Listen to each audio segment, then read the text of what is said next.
Okay, Man Bear Pig or FearBlandness, however you want to call you, Aussie Chick. This is Eyal, and I'd like to tell you what I think about same-sex marriage. Well, first, obviously, yes, I do agree it should be legalized, and people should get out of trying to tell people who they can marry and who not. But you and everyone else should also understand why people are against it. These may be stupid reasons, but people who have these reasons don't think they're stupid, and they should be respected, at least to a degree. Respected. The reasons should be The reasons should be understood and addressed if and when, hopefully, same-sex marriage is legalized. Now, I like to do the devil's advocate in many cases. Yeah, I know the client is lousy, but the pay is good. So let's go like this. Most religious people believe that gay sex is a sin, abomination, very bad thing God doesn't like. And by allowing it to happen, if a religious person allows gay people to have sex, well, God might not like him as well. So, to get on God's better side, they are doing their best to stop it. Now, obviously they can't go into someone's bedroom and stop them from having sex, but they can stop them from getting married. Now, yeah, I know it's a stupid thing. How is getting married gonna stop people having sex? Well, that's another point many people seem to think. They think that if the government is legalizing something, that means it's okay. And by making same-sex marriage legal, that is like saying it is okay for them to do what they do. Yeah, that's one thing religious people should understand. Government has nothing to do with saying if something is good or bad. So just because the government has legalized same-sex marriage doesn't mean that from now on it is good to have same-sex marriage. People who want it will have it. I know, not a good point. Let's get on. Something that I think we can all agree on: stealing is bad. Breaking into people's houses is bad. Now let's suppose I open a shop and I call it everything a robber needs to break into someone's place. I put it on the front door and I advertise it as a hardware shop that sells break-in tools for robbers. Yeah, sure, everyone can use these tools. There'll be a crowbar, you can use that to break into someone's house. You can also use it for other things. But I advertise it as a rubber tool handbook or whatever, I don't know. Now, should the police or government or whatever close down such a shop? Well, people of free speech will say, no, because I'm not breaking any law, I'm just selling a shop.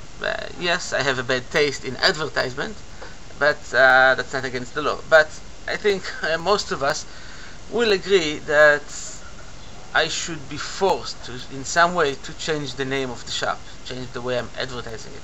Sure, I can still keep the shop and sell whatever I want, but not advertise it as if I am helping people break the law, even though it's not breaking the law to help them break the law.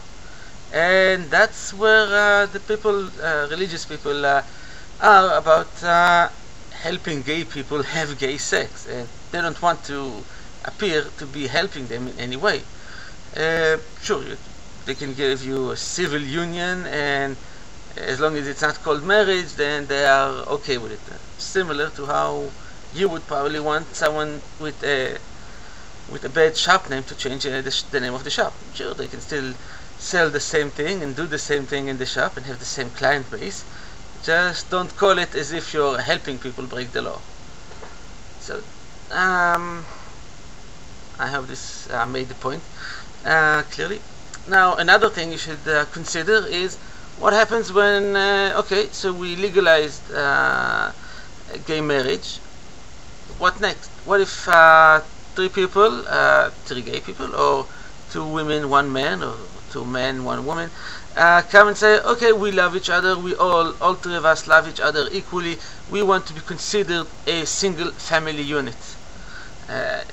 Should we be allowing them to be called a marriage?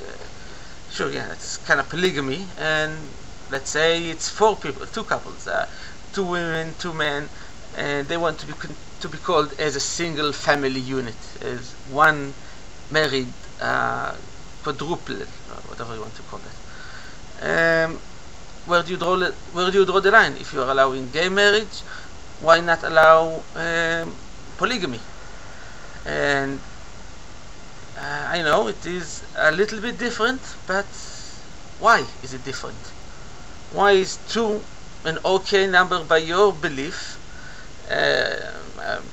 Being an atheist, okay, so you don't have a belief, but you still have whatever you want to call it, viewpoint.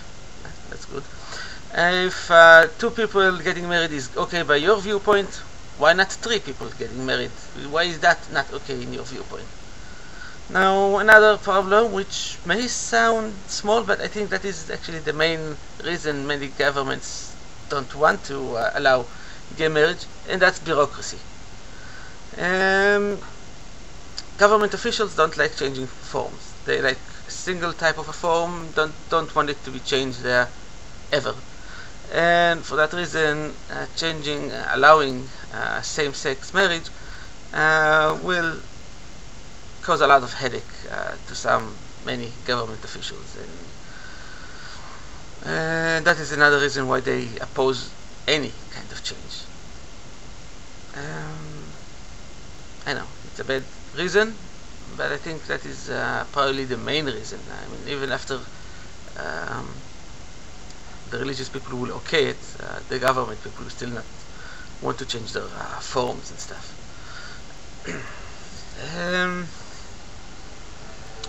Let's hope that one day it will be fixed. So that's it. Yeah, I know, not much of a devil's advocate. I hope he pays me anyway. You know, being an atheist and all. So see you guys, and that's it. Just a little thing I like to clear up before I end.